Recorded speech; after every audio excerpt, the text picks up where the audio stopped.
प्यारे बच्चों, इससे पहले हमने आपको मुंशी प्रेमचंद जी का नावल गौदान पढ़ाया था। प्यारे बच्चों, वो गौदान जो आपका ये सबक है काफ़ी लेंदी था, इसलिए हमने इसको पार्ट 1, पार्ट 2 और पार्ट 3 में पढ़ाने की कोशिश की है। तो आपका पार्ट 1 हमने आपको कुछ कहानी गौदान के बारे में इससे पहले पढ़ाई दिया होगा। जिन बच्चों ने वीडियो देखा होगा उन्हें अच्छे से समझ में आ गया होगा। ठीक है प्यारे बच्चों, तो वो हमने आपके लिए पार्ट 1 की शुरुआत की थी। पार्ट 1 तो वहाँ पे आपका कंप्लीट हो गया था। अब यहाँ पे हमने पार्ट 2 की शुरुआत की है, जो आपको स्क्रीन पे दिखाई दे रहा है। ठीक है प्यारे बच्चों, तो आप बहुत अच्छे से और गौर से पढ़िएगा। हाँ, तो ये कहानी चल रही थी पूरी जो है हूरी की चल रही थी। जो हूरी उस घर का गार्जियन है, यानी कि हूरी अपने घर का वालिद है, और किस तरीके से वो लोग गरीबी में किस तरीके से मुब्तला है, ये सारी बातें जो है इस सबक में आपको पढ़ाया जा रहा था। हूरी का जो बेटा था गोबर, और जो है क्या नाम है उसकी बेटी एक रहती है जो रूपा रहती है, ये सारी जो हमने आपको कहानी से पहले बताई थी कहानी। तो इसीलिए पार्ट 1 में करके बताया था। और पार्ट 2 देखिए अब आपका यहीं से शुरू होता है कि जो है क्या होता है कि रूपा, यहाँ अभी जो कल का जो मैटर चल रहा था वो रूपा का चल रहा था। तो रूपा क्या कर रही थी, रूपा अपनी सारी बातें बता रही थी कि उसकी शादी जो राम सेवक के साथ होती है, वो थोड़ा सा रूपा से उम्र में बड़ा है, लेकिन फिर भी वो अपने घर में उसने इतनी फाइनेंशियल इतनी प्रॉब्लम फेस की है कि उसको उसकी वो कमी नज़रअंदाज वो कर दे रही है, क्योंकि उसने बहुत सी चीज़ें ऐसी हैं जो उसके घर में वहाँ पे नहीं थी। तो इस तरीके से ये सारी कहानी है जो हमने आपको बताई थी। तो अब ये सेकंड पार्ट रूपा के ही बारे में बातें हो रही है। क्या हो रहा है कि देखिए जाएगी, वो था अब की वो, पहले इससे पहले जो पेज था 29 पे आपका अब की वो। ठीक है, अब की वो जाएगी यानी रूपा की बात। अब की वो जाएगी तो अपने साथ दुधारी गाय ज़रूर लेती जाएगी। ठीक है, यानी कि जो रूपा है जब अपने मायके जाएगी तो उसके घर वाले तो वैसे भी ऑलरेडी परेशान हैं, तो वो यही कोशिश कर रही कि जब वो अपने घर यानी कि मायके जाएगी तो अपने घर वो एक गाय जो दूध ज़्यादा देती है उसको लेकर के जाएगी। ठीक है, ना बछवा दे। राम सेवक से पूछने भर की देर थी। वो सोच रही थी कि राम सेवक जो उसका हस्बैंड था उससे पूछ लेती, वो बात मंजूरी हो गई। और दूसरे दिन एक अहीर की मार्फत का मतलब होता है कि उसको जानकारी मिली ना। मार्फत का वैसे माने जो होता है नॉलेज होती है, विजडम जो आपका होता है, उसको एक अहीर के बारे में उसे पता चला, तो उसी से रूपा उसे भिजवाने की बात कर रही है। अहीर से कहा कि दादा से कह देना, दादा यानी वही जो हूरी है, क्योंकि इसमें हमें ये लग रहा है कि गोबर भी अपने वालिद को वो भी दादा बोलता है, और रूपा भी इसकी बहन है तो वो भी अपने फादर को वो क्या बोल रही है, दादा ही बोल रहे हैं। ठीक है, तो यहाँ देखिए ये कह रहा है कि अहीर से कहा कि दादा से कह देना कि मंगल की दूध पीने के लिए गाय भेजी। मंगल यानी उनके गोबर का वो लड़का है, उनके घर का वो पोता हुआ। ठीक है, दूध पीने के लिए गाय भेजी है। हूरी भी गाय लेने की फ़िक्र में था। यूँ तो अभी गाय लेने की अजलत ना थी, मगर मंगल यही है और वो बिना दूध के कैसे रह सकता है। मंगल यानी उनके घर का छोटा सा लड़का है उनके हूरी का पोता हुआ। तब ये तो वो मंगल बिना दूध पे छोटा बच्चा है तो कैसे रह सकता है, और बिना दूध के वो कैसे रह सकता है। रुपया मिलते ही वो सबसे पहले गाय लेगा। अब वही सोच रहा था कि उसका हूरी जो था वो पैसे मिलते ही वो सबसे पहले गाय लेगा। ठीक है, मंगल अब सिर्फ उसका पोता ही नहीं है, सिर्फ गोबर का बेटा ही नहीं, बल्कि मालती देवी का खिलौना भी है। होते नहीं प्यारे बच्चों, जो छोटे बच्चे होते हैं वो सबके घर के बहुत प्यारे होते हैं, वो पूरे घर के खिलौने होते हैं, है ना। तो उनकी परवरिश वो बर्दाश्त मतलब जो अच्छा सा जो माहौल दिया जाता है वो बर्दाश्त कहलाता है। यहाँ पे आपका दिया वो बर्दाश्त। ठीक है, टॉलरेंस जो होता है यानी जो अच्छा सा इन्वायरमेंट बच्चों को पालने में दिया जाता है, जिसको हिंदी में कहते हैं सहिष्णुता, वो होता है आपका टॉलरेंस होता है। ठीक है, बर्दाश्त इसी तरह होना चाहिए। मगर रुपए कहाँ से आए? इत्तेफाकन इसी रोज़ एक ठेकेदार से सड़क के लिए गांव के ऊसर में एक कंकर की खुदाई शुरू की गई। हूरी ने सुना तो फौरन वहां जा पहुंचा और 8 आने रोज़ पर खुदाई करने लगा, क्योंकि देखिए बच्चों, पैसे की दिक्कत तो थी ही। हाँ प्यारे बच्चों, क्योंकि उनके घर में पैसे की दिक्कत तो ही, जब पैसों की दिक्कत रहती है तो इंसान कोई भी छोटा मोटा काम नहीं देखता, करने के लिए तैयार हो जाता है। तो कंकर की खुदाई शुरू की। होरी ने सुना तो फौरन वहां जा पहुंचा और 8 आने पर रोज़ खुदाई करने लगा। अगर ये काम 2 महीने भी चल गया होता तो उसे गाय भर को रुपए मिल जाएंगे। वो यही सोचने लगा कि मैं ये काम शुरू कर रहा हूँ तो घर में दिक्कत है ही, अगर थोड़े से भी पैसे मिल जाए तो घर में दिक्कत, प्रॉब्लम दूर हो जाएगी। दिन भर लू धूप में काम करने लगा और हूरी इस तरीके से वो काम करने लगा। ठीक है, काम करने के बाद वो घर आता तो बिल्कुल मरा सा थकान का नाम नहीं। ठीक है, इसी हौसले से दूसरे रोज़ फिर काम करने जाता, मतलब अपने अंदर ही वो बेचारा हौसला ला ही रहा है।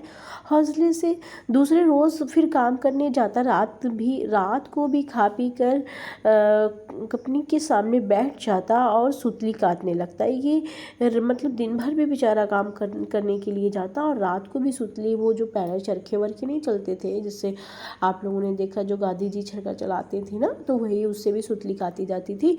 तो सुतली काटता। कहीं 12-1 बजे सोने की नौबत आती। धनिया भी पागल हो गई थी ना, धनिया भी पागल हो गई थी। उसे इतनी मोहब्बत करने से रोकने के लिए वो खुद उसके साथ बैठी हुई सुतली काटती, यानी उसकी वाइफ है जो उसका साथ दे रही, बुरी वक्त में भी उसका साथ दे रही। गाय तो लेनी ही है राम सेवक की। देखिए, जो राम सेवक है उसने उधार पैसे दिए, ठीक है, वही रूपा का हस्बैंड।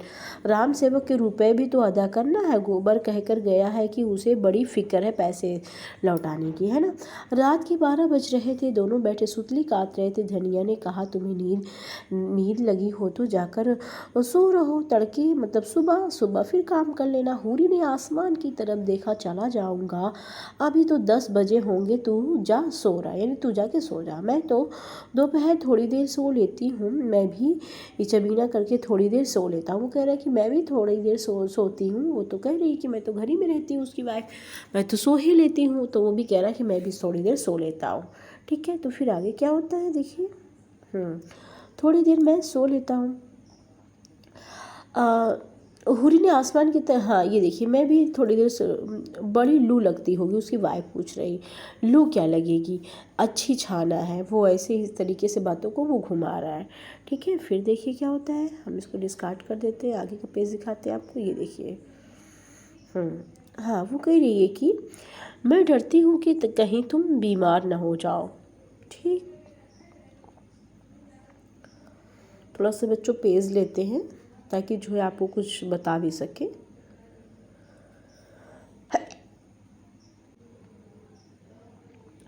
मैं डरती हूँ कि तुम बीमार ना हो जाओ। चल, बीमार वो पड़ते हैं जिन्हें बीमार पड़ने की फुर्सत होती। यहाँ तो धुन है कि अब की गोबर आवे तो राम सेवक के आधे रुपए जमा रहे। देखिएगा, थोड़ा फटाफट पढ़ते हैं, आपको समझ में भी आएगा। कुछ वो भी लावे ही गा, बस इस साल रुपए से गला छूट जाए तो दूसरी जिंदगी होगी। गोबर की अब की बड़ी याद आती है, कितना भला बन गया। ये सब बातें कौन कह रहा है? ये सब बातें हूरी कह रहा है।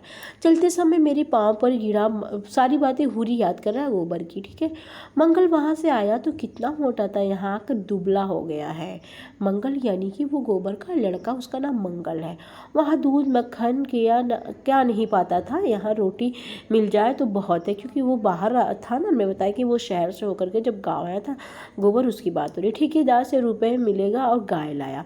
गाय तो कभी की आ गई होगी, मगर जब तुम कहना मानो, यहाँ देखिए, जब तुम कहना मानो अपनी खेती तो संभाले न संभलती है, पनिया को भी बोझ पर सर लाद दिया है। ये देखिए क्या करता, अपना धर्म भी तो कुछ है। हीरा ने नालायकी की तो उसके बाल बच्चों को संभालने करने वाला भी तो कोई चाहिए था।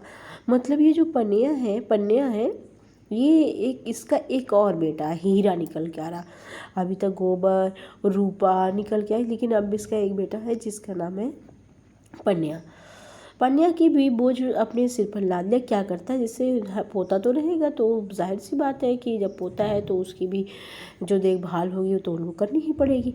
क्या करता, अपना धन भी तो कुछ है। हीरा ने नालायकी से उसके बच्चों की संभाले करने वाला तो कोई चाहिए था, कौन था मेरे सिवा बता,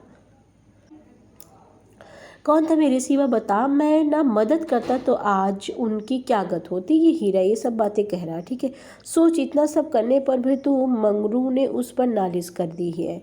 रुपए गाड़ कर रखेगा तो नालिश ना होगी। ये सब बातें वो बोले, क्या बकती है। खेती से पेट भर भर कर होता जाए यही बहुत है, गाड़ कर कोई क्या रखेगा। ये इस तरीके से कह रहा है, अपनी वाइफ से ही बात कर रहा है। हीरा तो जैसे संसार ही से चला गया। मेरा मन तो बोलता है कि वो आवेगा कभी ना कभी ज़रूर। दोनों सो गए। हूरी मुंह अंधेरे उठा तो देखा कि हीरा सामने खड़ा है। अब देखिए अचानक से एक नया मोड़, हीरा सामने खड़ा है। बाल बड़े, कपड़े तार तार, मुंह सूखा, बदन में गोश्त और खून का नाम नहीं, जैसे कद भी छोटा हो गया और दौड़कर हूरी के कदमों पर जा गिरा। हूरी ने उसे सीने से लगाकर कहा, तुम तो बिल्कुल घुल गए हो हीरा, अब कब आए आज तुम्हारी। अब देखिए आगे, ठीक है, पेज को डिस्कस करते हैं हम।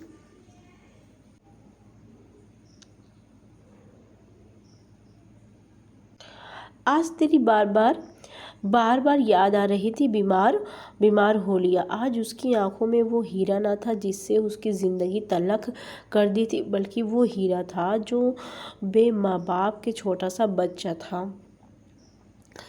तलख का मतलब होता है बच्चों, जो उसकी आंखों के सामने जो वो बच्चा था, जैसे यहाँ पे आपको दिखाया, जो माँ बाप के छोटा सा जो बच्चा जो उनको दिखाई दे रहा था।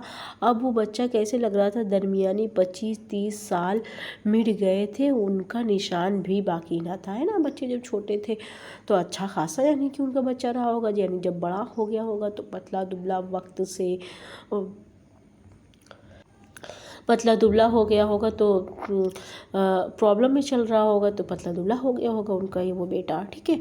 तो हीरा ने कुछ जवाब न दिया, खड़ा रो रहा था। हूरी ने उसका हाथ पकड़कर भरे गले से कहा, क्यों रोते हो भैया, आदमी से भूल चूक होती रहती है, कहाँ रहे इतने दिन। हीरा ने बेचारगी से कहा, क्या कहाँ बताऊँ दादा, बस यही समझ लो कि तुम्हारा दर्शन बदा था, ठीक है, यहाँ पे तुम्हारा दर्शन बदा था, सो बच गया। देखिए तब ये कहता, यही समझ लो तुम्हारा दर्शन बदा था, सो बच गया। हत्या सर पर सवार थी, ऐसा लगता था कि गऊ मेरे सामने खड़ी है, हरदम सोते जागते, कभी आंखों की ओट न होती थी। मैं पागल हो गया था और 5 साल तक पागल खाने में बंद रहा। आज वहाँ से निकलते 6 महीने हुए। देखिए यहाँ पे पढ़ रहे हैं, मांगता खाता फिरता रहा, यहाँ आने की हिम्मत ना पड़ती थी, ठीक है। दुनिया अब उसके ऊपर क्या मतलब क्या उसके ऊपर प्रॉब्लम भी थी, वो पूरी प्रॉब्लम को बताता है। दुनिया को कौन मुंह दिखाऊंगा, आखिर जी न माना, कलेजा कड़ा करके चला आया तुमने मेरे बाल बच्चों को। हूरी ने बात काटी, तुम नाहक भागे। हाँ देखिए, तो हूरी ने बात काटी, तुम नाहक भागे। अरे दरोगा ये देखो उसकी बात, हूरी बात काटा, अरे तुम नाहक भागे, अरे दरोगा को 10-5 रुपए दे देते तो मामले को दबाया जाता और क्या होता। तुमसे जीते जी उड़ना होगा, यानी अदा ना होगा दादा, ऐसे कह रहा। मैं कोई गिर थोड़ी हूँ भैया। ये फिर देखिए कह रहा, हूरी खुश था, ज़िंदगी की सारी तकलीफ़ें और सारी मायूसी गोया उसके कदमों पर लौट रही थी, यानी कि उनका बेटा वापस आ गया था, इसलिए वो बहुत खुश था। कौन कहता है कि ज़िंदगी की जद्दोजहद में वो हारा है। ये खुशी, ये गुरूर, ये हौसला क्या हार की अलामत है, ऐसी ही सशक्तों की उसकी फ़तेह है। मतलब इतनी परेशानियों के बाद भी हूरी अपने आप को मतलब एक जीता हुआ इंसान समझ रहा है, सक्सेस वाला, फ़तेह हासिल किया हुआ इंसान सोच रहा है। उसके टूटे हुए हथियारे उसकी फतह से झंडे हैं, उसका सीना फूल उठा है और चेहरे पर चमक आ गई है। हीरा की ममनूनियत, देखिए बच्चों, आपका है ममनूनियत वही मतलब जो उसने पूरी जो हीरा के ऊपर जो एक तरीके की थैंक्स होता है, ममनूनियत एक तरीके का थैंक्स मतलब जो एहसान किया गया है। ठीक है। क्या है यहाँ पे, हीरा की ममनूइयत में उसकी ज़िंदगी की सारी कामयाबी मुजस्सिम हो गई। उसके भिखारी में 100-2 समन गल्ला भरा हुआ था, उसकी हांडी में 1500 रुपये गड़े थे, लेकिन उसकी ये जन्नत की खुशी क्या मिल सकती थी। हीरा ने उसे सर से पैर तक देखकर कहा, तुम भी तो बहुत दुबले हो गए हो दादा। सर से पैर तक हीरा ने अपने बाप को यानी हूरी को देखते हुए कहा कि तुम भी तो बहुत दुबले हो गए दादा। ठीक है प्यारे बच्चों, तो प्यारे बच्चों यही आपका सेकंड पार्ट था। इसमें देखिए आपकी एंट्री हुई है, हीरा की एंट्री हुई है। हीरा वो है जो कि इसका मतलब कि सालों से बिछड़ा हुआ दूर का एक बेटा है, जो सालों से इनसे दूर रह के अब जा कर के इनसे मिला हुआ है। तो इसको देख करके हूरी उनके बारे में सोच भी रहा था, क्योंकि बच्चे हैं तो माँ बाप के, कोई भी बच्चे हो, सारे बच्चे हर माँ बाप को प्यारे होते, तो इसलिए उसको भी अपना बेटा प्यारा था, इसलिए अपने बच्चे के बारे में वो सोच रहा था। अचानक से इत्तेफाक से अगली ही सुबह उसका बेटा उसके सामने आ जाता, तो ऐसा लगता उसे जैसे पूरी खुशी मिल गई हो। ठीक है प्यारे बच्चों, तो यहाँ पे जो एंट्री हुई थी दूसरे कैरेक्टर की हुई है। दूसरे कैरेक्टर का नाम यानी कि आपके हीरा है। तो ठीक है बच्चों, और ये सेकंड पार्ट यहीं पे ख़त्म करते हैं। इंशाल्लाह आगे हम नेक्स्ट पार्ट जो आपका पार्ट थर्ड बनेगा, गोदान का ही मुंशी प्रेमचंद जी की कहानी है। हमने पहले ही बताया था मुंशी प्रेमचंद जी की जो कहानी होती है बहुत अच्छी कहानी होती है। आपके ये बहुत बड़े मशहूर कहानीकार मुंशी प्रेमचंद जी माने गए हैं प्यारे बच्चों। इनकी कहानियाँ बहुत अच्छी, इनकी इंटरेस्टिंग कहानियाँ होती हैं। तो आपका ये जो है आपका पार्ट सेकंड यहीं पे ख़त्म होता है प्यारे बच्चों।